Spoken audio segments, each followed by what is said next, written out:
Ya estamos de vuelta con los voceros de la mañana. Bueno, ya estamos de regreso. Hoy tenemos aquí en el escenario al ingeniero Irving Vargas. Jorge también, pues dirá su mamá ahorita, si está viva. Ah, pues no es hijo mío. Así dijo mi mamá, que yo de Daniel Montero. Ah, pues tú no eres hijo mío. Entonces yo tengo que decir, y Ramírez, porque entonces mi madre se molestó cuando yo decía Daniel Montero.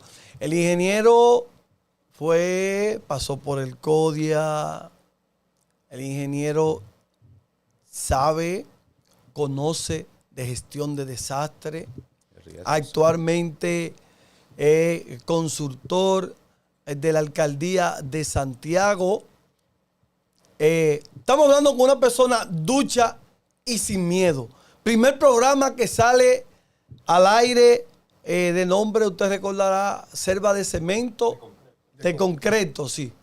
Producida por el ingeniero. ¿Y quién más le acompañaba, ingeniero? Osiris de León, Joana Benoit y Teresita Espinar, el cual fue un gran programa porque teníamos que ver mucho con la aplicación de la ingeniería social, con temas ambientales, temas de gestión de riesgo, toda la problemática que tenía que ver el sistema conductivo, la visión general de urbanismo, la municipalidad, y además también tocamos los temas sociales y políticos ya en último segmento, para hacer esa conexión directa con lo que pasaba en la semana y cuál era la opinión profesional, porque uno como profesional no debe de caer en el apasionamiento político ni en los intereses muy personales, porque no le cae muy bien a un profesional que donde su imagen y su perfil es su patrimonio que tiene que defender hasta el último suspiro en esta tierra.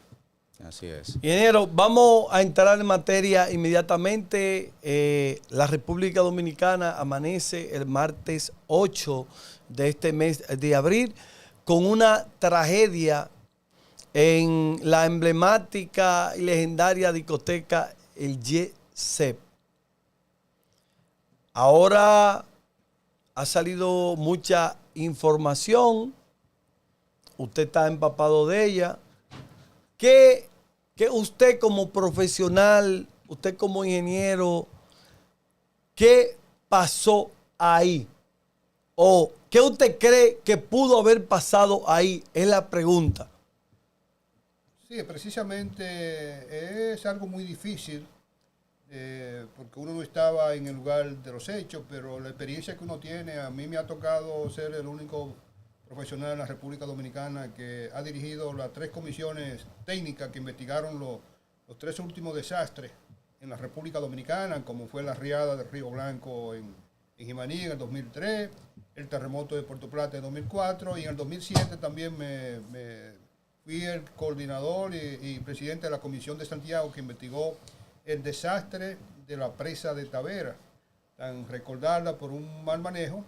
Y por lo menos he desarrollado lo que es el olfato que hay que tener en la ingeniería forense, y sobre todo lo que tiene que ver con la mecánica de materiales, porque todo esto entra en acción. Una multiplicidad de especialidades dentro de la ingeniería, y donde la parte abstracta de tu saber cómo es el comportamiento, como un médico te dice a ti cuando te va a dar la consulta, lo primero es que te preguntan a ti tu historial. Y en este caso nosotros tenemos que comenzar su historial. Esta es una edificación de aproximadamente 53 años de uso. La vida útil de una edificación anda en 50 años. Eso no significa que una edificación de 50 años puede durar 100 años si tiene un mantenimiento adecuado, ¿verdad? Porque todo va a depender del mantenimiento, así como el ser humano que no se cuida, ni va al médico, ni come comida saludable. Así mismo son los edificios, y se acaban más cuando no tienen el uso. Por lo que cuando uno analiza este edificio, 53 años, en el 1973, resulta que esa edificación no se diseñó adecuadamente con el código sísmico que entró preliminarmente en el año 1979. Pero luego, en el año 2023, el edificio sufrió un incendio producto de un rayo que impactó la planta eléctrica. Uno de los artefactos colocados irresponsablemente en el techo. Entonces incendió. ¿Y qué sucede en una estructura cuando se incendia? En primer lugar, los materiales mecánicamente, porque ¿qué es la mecánica de material? La mecánica de material tiene que ver mucho con la aplicación de fuerzas externas sobre un cuerpo deformable y cómo reacciona la estructura de ese cuerpo internamente. Entonces, cuando una estructura metálica está expuesta a fuego, resulta que cuando llega a 400 grados, comienza a perder resistencia. Ya cuando llega a los 1000, pierde totalmente la resistencia, entonces colapsa. Y en el caso... Quiere decir que debilita la estructura. Prácticamente, ahí hay un porcentaje muy alto de lo que pasó, el debilitamiento de la resistencia de los cuerpos estructurales metálicos que estaban ahí. Y segundo, el hormigón también, con temperatura a 300 grados, ya comienza a desintegrarse, y a 600 grados prácticamente el hormigón ha perdido toda capacidad. Ahora bien, cuando analizamos un tercer factor, ya van dos. Primero, fuera del código sísmico. Segundo, el incendio. Tercero, la proximidad de la costa marina, el salitre. El salitre puede llegar hasta 7 kilómetros, porque el salitre viene y penetra tanto por el subsuelo, pero además también la humedad. Y cuando esa humedad, esas sales minerales se cristalizan, entonces se deposita sobre el material, lo corroe y entonces comienzan a desintegrar, sobre todo la parte de uniones, que son los tornillos, comienzan a tener problemas. Entonces ya ese edificio, si estaba diseñado para una determinada cantidad de carga, ya comenzó a tener capacidad. Entonces, ahí viene otro ingrediente. Ese edificio no estaba diseñado para soportar tantas cargas móviles. O sea, en ingeniería se calcula un edificio, las cargas que son fijas, que son las cargas propias de las vigas, de la columna, de los pisos, y las cargas móviles, que no son más que aquellas cargas que son, como se indica, móviles, o sea, que una silla, un escritorio, algunos aditamientos que se colocan en una habitación, y entonces todo eso se calcula, y ahí estaban encima, creo que 3 unidades de plantas eléctricas. Había muchísimos consolas de aire acondicionado muy pesados. Usted habló de irresponsabilidad. ¿Por qué usted habla de irresponsabilidad? Bueno, cuando se quemó y que vuelven y ponen estas consolas. Bueno, lo que pasa es que en República Dominicana somos muy permeables, porque aunque tenemos 10 o 11 millones de habitantes, siempre la actitud política tiene que ver mucho que ver con eso, con permitir cosas que no se pueden. Entonces, las alcaldías van heredando, por ejemplo, lo que Carolina en Santo Domingo heredó. Eso viene desde hace mucho tiempo. Entonces resulta que la falta de fiscalización es muy importante en ese tipo de edificación. Entonces, ya para darle seguimiento de las posibles causas, porque digo posibles causas porque es bueno que esta parte conceptual, teórica, científica, la gente la pueda interpretar. Entonces, en vista de que esa edificación estaba ya tan y tan vulnerable, entonces ahí viene lo que alguien no ve, pero sí lo siente, que son las ondas sonoras de impacto que producen vibraciones. Al producir vibraciones sobre un cuerpo completamente débil, la estructura comienza a vibrar. Entonces las vibraciones, la amplitud que comienza bajita, va aumentando, entonces le va agregando... La onda sonora, ingeniero, ¿cuáles son esas? La música. La música del sonido, claro, dependiendo de la cantidad de decibeles, porque muchas veces hasta te paraliza hasta la respiración, muchas veces ese tipo de sonido. Y los cristales son los más susceptibles a tu sentir ese tipo de vibración por el amortiguamiento que hay entre la corcha y el cristal y la edificación. Y por tanto, todas esas combinaciones, solamente faltó este pequeño factor de la vibración del equipo de sonido, y el impacto fue tan y tan grande que hay cosas que hay que investigar, sobre todo la parte perimetral del edificio, porque en la forma en que colapsó el techo, debieron haber mucho más estructuras que no cayeran verticalmente, sino que quedaran entre el muro y el piso, produciendo lo que son, en caso de terremoto, los espacios de los triángulos de la vida, que son espacios que se dan. Por ejemplo, muchas de las personas que se salvaron ahí, se salvaron porque la tarima estaba más alta, y el sistema de mesa, que aquellos que recibieron golpe y pudieron caer en el suelo, automáticamente las mesas jugaron un importante papel, porque esos escombros no pasaron de la altura de la mesa, Desgraciadamente, muchos de ellos le dieron golpes contundentes y lo encontraron precisamente sentado en su silla, completamente denucado, porque eso murieron instantáneamente. Por eso ya en el día de ayer ya salían malos cuerpos de recinto colapsado, fruto de que se aplicó el triaje. El triaje en medicina se aplicó el triaje también aquí. ¿En qué significa el triaje? Los organismos de socorro tienen un plan. Ellos delimitaron el área, después de delimitar el área, entonces dividieron en cuadrantes, vieron dónde había la posibilidad de encontrar con vida. Entonces, ¿a quién ellos le dan prioridad? Bueno, primeramente le dan prioridad a aquellos que han identificado con signos vitales que se puede salvar. Porque si yo tengo uno que está en estado crítico y tengo otra persona que tiene signos vitales, lo más lógico es que el triaje diga, bueno, yo me voy con lo seguro, me voy con este que yo lo puedo salvar. Este que no tengo seguridad, yo tengo que estabilizarlo. Y entonces resulta que los que murieron, que ellos identificaron, no lo sacaron inmediatamente, sino le dieron importancia a recuperar personas con signos vitales que se podían mejorar. Luego los que estaban bien agolpeados se les dio la asistencia para estabilizarlo. Y ya luego, por eso, en los cálculos, en el caso mío, que soy ingeniero y como ingeniero tengo que ser lógico, siempre yo tenía una proyección que podíamos llegar a un 33% de la asistencia que estaba ahí, que iba a ser muerto, pero a mí se me fue de que aplicaron el triaje completamente, como dicen los procesos, y por eso ustedes ven que cuando iban 27 fallecidos, iban 150 recuperados, ¿verdad? Con vida, haciendo ya la inobservancia de que ellos habían dejado precisamente esos cadáveres ahí, en el caso triste del hijo de Eduardo Estrella y muchas personas más. Ellos ya sabían que habían muerto, lo que pasa era que en la aplicación de lo que es el protocolo de rescate, no se podían darle importancia, perder el tiempo en lo que ya estaban muertos.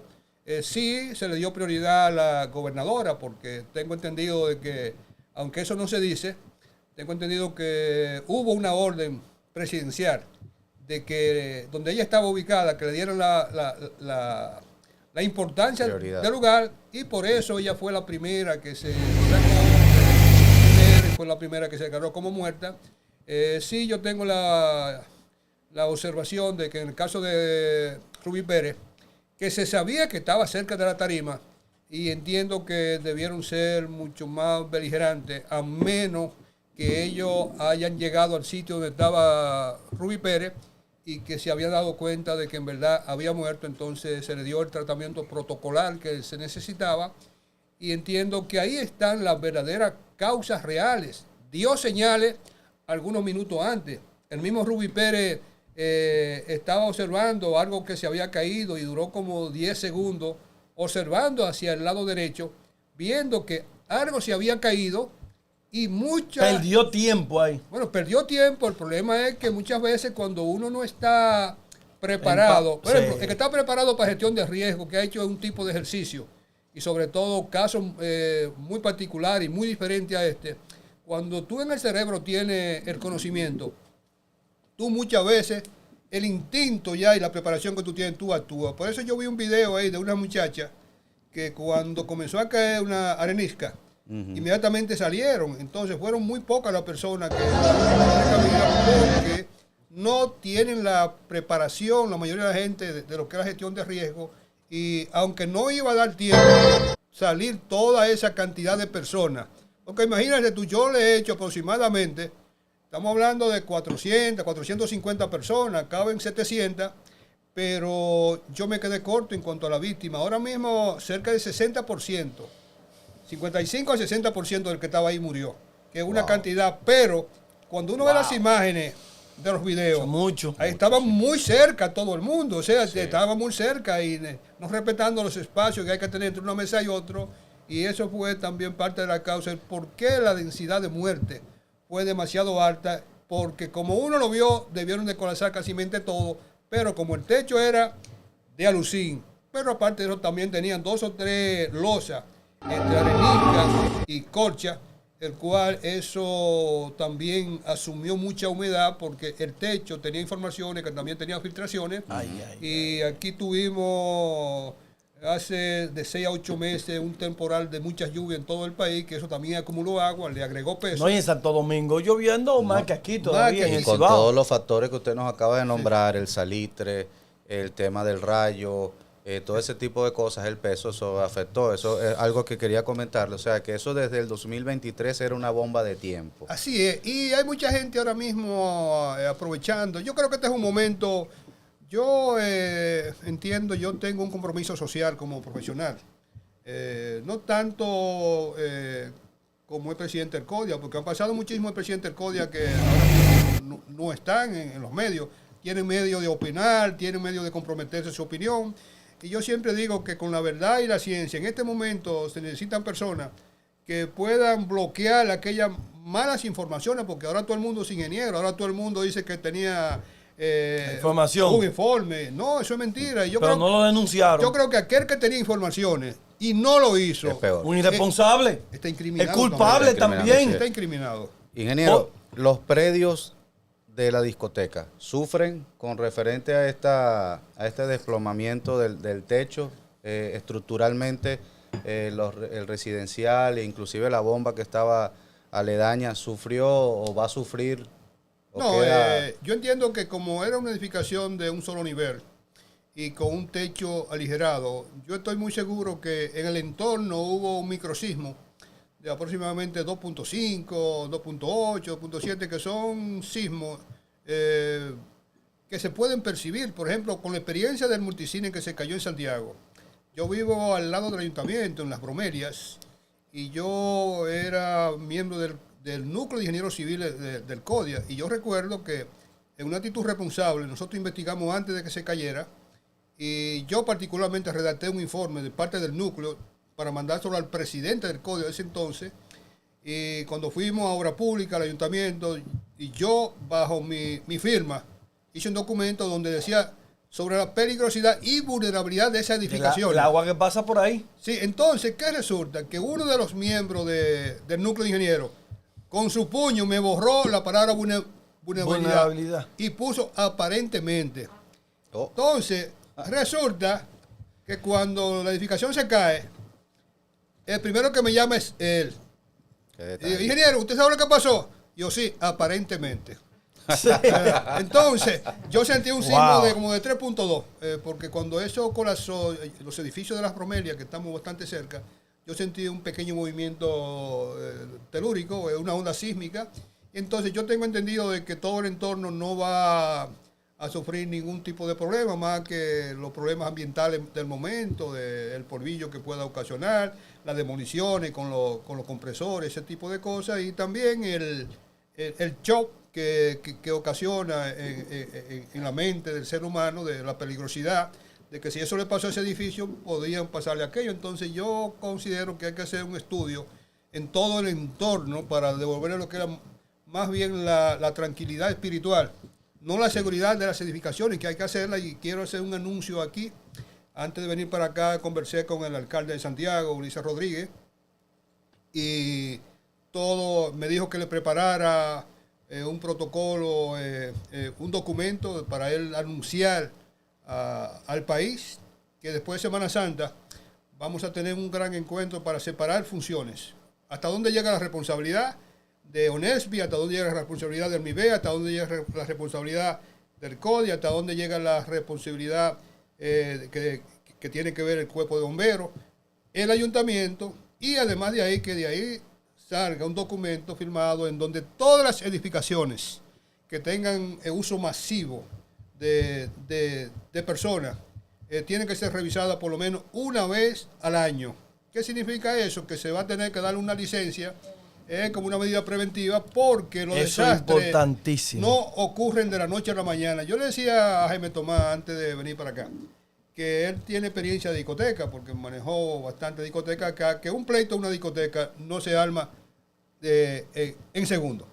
Siempre hay un momento que alguien le tiró un chin de agua a una gente, que yo le digo una vaina. De hielo se va. O sea, todo en la vida hay un precedente.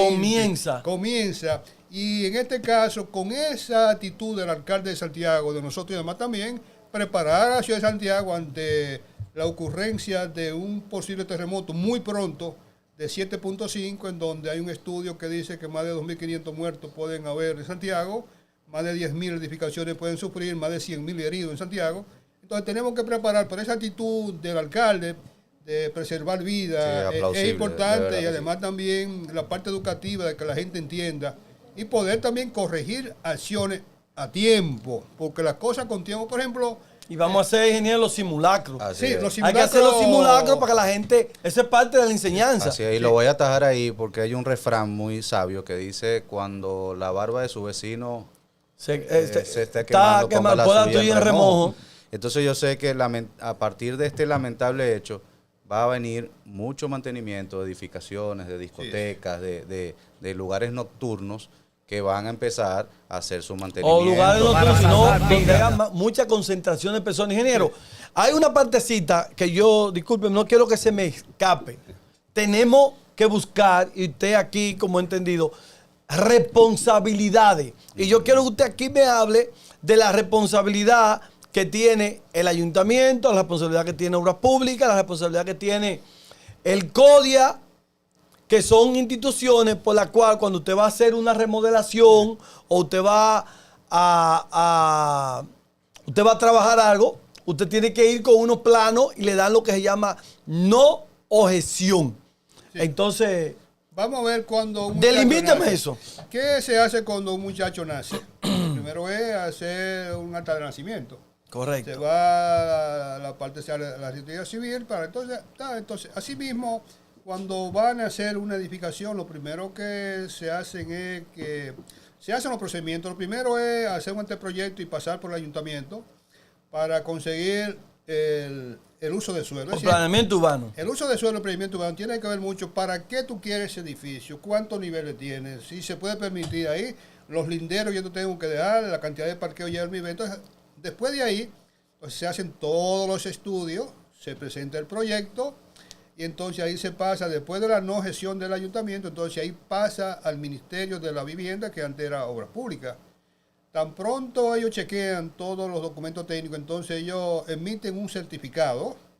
Ese certificado donde dice que ese proyecto está aprobado bajo la condición, en el caso de que hayan variantes, entonces ellos le comunican a los promotores cuáles son los cambios que hay que hacer, porque hay partes que no cumplen, entonces ellos tienen que remitir de nuevo. Luego se emite la licencia. Esa licencia se completa después que el profesional o la empresa paga el CODIA, los arbitrios, que en este caso son, en el caso privado, son 2 pesos por cada 1.000 pesos de inversión, y si es pública es 1%. Si el ayuntamiento ya está, se paga el arbitrio en el ayuntamiento. Entonces ahí ese edificio debe de comenzarse a construir bajo la supervisión, sobre todo la parte estructural, del Ministerio de la Vivienda. Ya ahí el ayuntamiento sale, ¿verdad? Solamente tiene que supervisar lo que son los linderos. Ahora bien, ya ese muchacho tiene 18 años de edad. Escúcheme, ingeniero, ¿y la carga? Bueno, ¿quién ve el asunto del acero? ¿Quién es responsable de ver cuánto acero, por tanto que se le... Yo lo que soy abogado, sí. Pero usted es el ingeniero. Sí. ¿Cuánto acero lleva? ¿Por cuántos pies? ¿Por cuántos metros? Okay. De cemento, todo eso. Es una buena pregunta. Yo soy abogado, pero yo le meto... Es duro para que el ingeniero responda. Yo sé que el ingeniero es frontal. Tú sabes, Montero, que aquí en la República Dominicana todo el mundo es ingeniero. Pero no así todo el mundo es médico, ¿verdad? ¿Te entiendes? Porque los médicos son muchas veces ingenieros. Ahora yo... El mundo busca uno que pegue, y dale para allá. Yo no me atrevo a decir que soy médico porque se me van a morir todos los pacientes que pasen por mi mano. Entonces, eso está calculado cuando se aprueba la licencia en el Ministerio de la Vivienda. Lo primero que hay un estudio estructural, un estudio sanitario, un estudio ambiental, ¿verdad?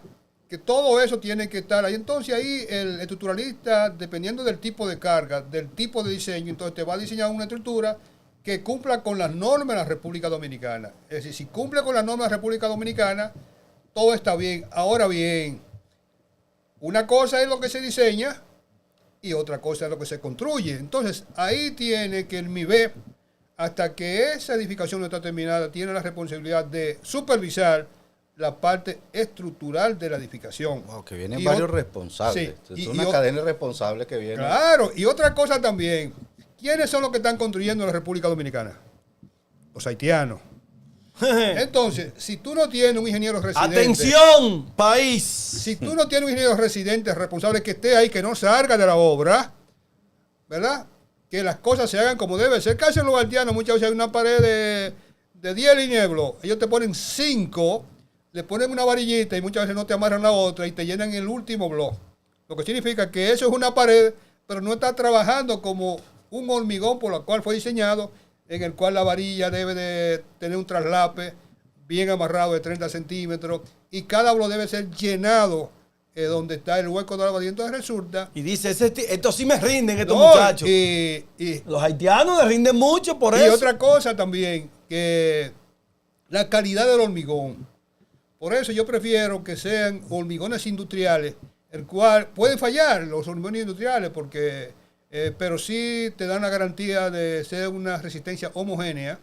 Y con eso entonces nosotros tenemos que ser coherentes entre lo que se diseña y entre lo que se construye. Bueno, ya después que está terminado, se emite ya la licencia de entrega de la edificación al propietario. Entonces ahí entra en uso. Ese uso que debe darse es el uso para la cual se calculó esa edificación.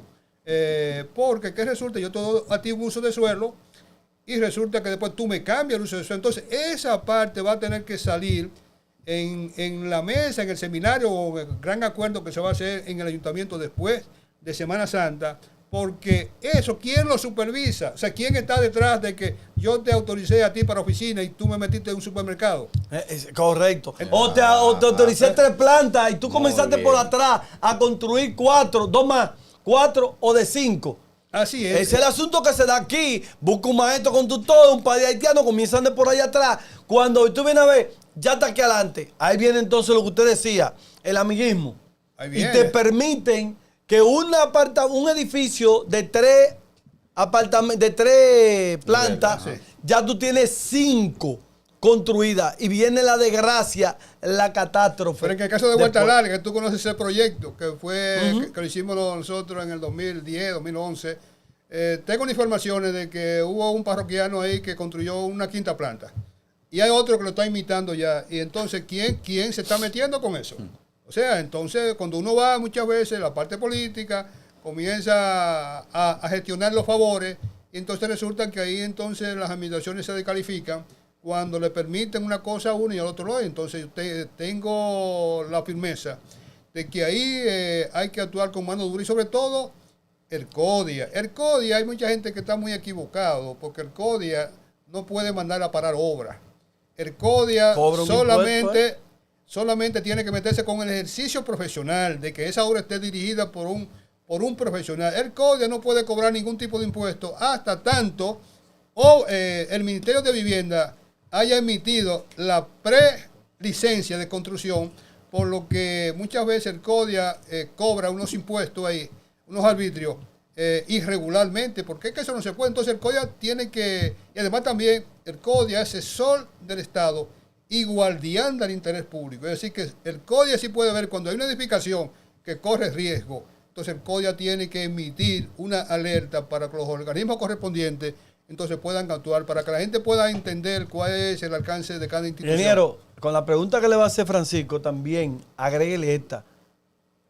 ¿Ya se debe comenzar o se comenzó la auditoría forense del GSE?